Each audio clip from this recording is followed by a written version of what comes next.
বলতেছিলাম পদের সারণীর মৌলগুলো খুব সহজে কিভাবে মনে রাখতে পারি।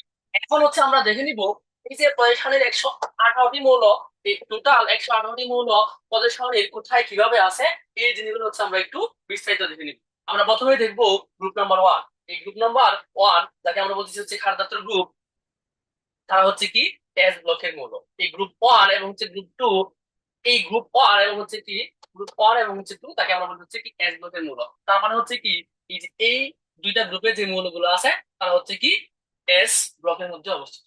এবং হচ্ছে কি এই লিথিয়াম থেকে শুরু করে ফ্রান্সিয়াম পর্যন্ত তাদেরকে আমরা বলতে হচ্ছে ক্ষার ধাতু।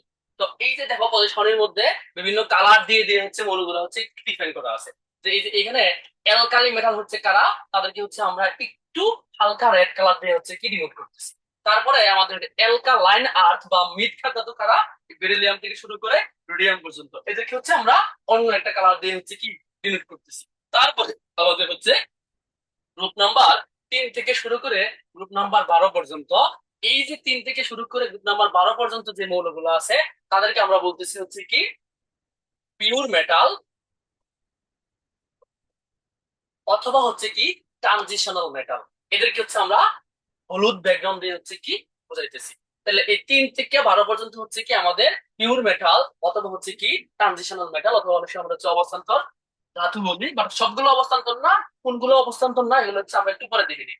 তাহলে আপাতত দেখতেছি 3 থেকে 12 পর্যন্ত হচ্ছে আমাদের পিওর মেটাল। তারপরে হচ্ছে এবং এই 3 থেকে 12 পর্যন্ত পিওর মেটাল, এই সবগুলা মূল হচ্ছে কি ডি ব্লকের মূল। সবগুলো হচ্ছে কি ব্লকের মূল, সবগুলো হচ্ছে ভাইয়া ডি ব্লকের মূল। এবং আমাদের যে হচ্ছে কি গ্রুপ নাম্বার 13 থেকে শুরু করে গ্রুপ নাম্বার 18 পর্যন্ত, এই গ্রুপ নাম্বার 13 থেকে গ্রুপ নাম্বার 18 পর্যন্ত যে মৌলগুলো আছে এগুলো হচ্ছে কি পি ব্লকের মৌল। এবং আমাদের সর্বশেষ এই যে এখানে আমাদের হচ্ছে কি 3 নাম্বার গ্রুপ থেকে একটা সারি বের হয়ে গেছে 6 নাম্বার পর্যায় থেকে, এবং হচ্ছে 3 নাম্বার গ্রুপ থেকে একটা সারি বের হয়ে গেছে হচ্ছে কি 7 নাম্বার পর্যায় থেকে। এখানে আমরা বলতে তারা হচ্ছে ল্যান্থেনাইট সিরিজ এবং হচ্ছে কি অ্যাক্টিনাইট সিরিজ, এবং তারা সবাই হচ্ছে কি এফ ব্লকের মৌল, সবাই হচ্ছে কি এফ ব্লকের মৌল। তাহলে আমরা এই পড়াশোনার মধ্যে যখন পড়াশোনা করবো তাহলে মেইনলি হচ্ছে আমরা 4টা ব্লক পাই। একটা হচ্ছে কি এস ব্লক, একটা হচ্ছে পি ব্লক, একটা হচ্ছে ডি ব্লক, একটা হচ্ছে কি এফ ব্লক। এই এস ব্লকের মৌল, এস ব্লকের টোটাল মৌল আমরা যদি একটু হিসাব করি, এখানে 7টা 6টা এবং হচ্ছে এই যে এইখানে হচ্ছে কি আছে একটা, টোটাল হচ্ছে আমাদের এস ব্লকের মৌল আছে হচ্ছে কি 14টা। পি ব্লকের মৌল কোনগুলো, এই যে এখানে যে মৌলগুলো আছে এগুলো হচ্ছে কি ভাইয়া পি ব্লকের মৌল হিলিয়াম বাদে। তাহলে এই পি ব্লকের মৌল আমাদের যদি কাউন্ট করি তাহলে হচ্ছে কি 36। তারপরে ডি ব্লক, ডি ব্লক হচ্ছে এই যে 3 থেকে 12 পর্যন্ত, এগুলো হচ্ছে ডি ব্লক। এখানে ল্যান্থেনাইট অ্যাক্টিনাইট এবং হচ্ছে কার্বনের মধ্যে হচ্ছে কি থুরিয়াম। এই টোটাল ল্যান্থেনাইট অ্যাক্টিনাইট থুরিয়াম এবং হচ্ছে এই যে এইগুলা, এই সবগুলা মিলে ডি ব্লকের মৌল আছে টোটাল 41টা। এবং এই যে ল্যান্থেনাইট অ্যাক্টিনাইট এবং হচ্ছে থুরিয়াম এগুলা বাদে এখানে হচ্ছে কি 14টা, এবং এখানে হচ্ছে কি 13টা। এইগুলা মিলে হচ্ছে আমার এফ ব্লকের মৌল হচ্ছে টোটাল 27, হচ্ছে কি 27টা। তাহলে S block 14, P block 36, D block হচ্ছে কি 41, আর এফ ব্লক হচ্ছে কি 27। তার মানে এই টোটাল মিলে হচ্ছে আমাদের 118। আমরা দেখে নিলাম টোটাল 118টা মৌল কোথায় কিভাবে আছে। এখন এই গ্রুপ ভিত্তিক দেখার পরে আমরা একটু দেখে নিব পর্যায় ভিত্তিক, যে কোন পর্যায়কে আমরা কি বলি। আমরা 1 নাম্বার পর্যায়ে দেখতেছি যেখানে হাইড্রোজেন আছে এবং এখানে শুধু কি আছে হিলিয়াম আছে।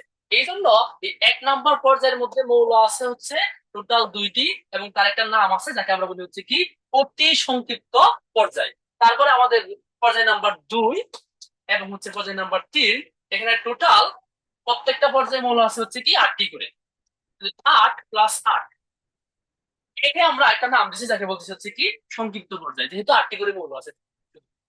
তারপরে আমাদের হচ্ছে কি 4 এবং হচ্ছে কি 5, এই পর্যায় নাম্বার 4 এবং 5, এখানে টোটাল আমাদের প্রত্যেকটাতে হচ্ছে মৌল আছে কয়টি করে 18টি করে।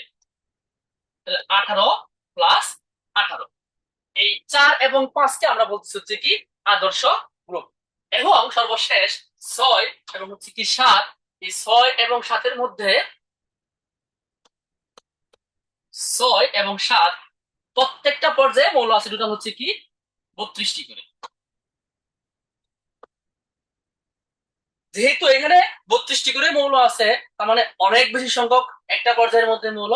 এই জন্য এর একটা নাম দেওয়া হয়েছে রাক্ষসী পর্যায়, মানে অনেক বড় পর্যায়, এবং তার নাম দেওয়া হয়েছে হচ্ছে কি রাক্ষসী পর্যায়। তার মানে আমাদের কোন গ্রুপের মধ্যে কোন মৌলগুলো আছে এবং কাদেরকে কোন ব্লক বলতেছি, এবং প্রত্যেকটা পর্যায়ের ইন্ডিভিজুয়াল নামগুলো হচ্ছে আমরা একটু শিখে নিলাম।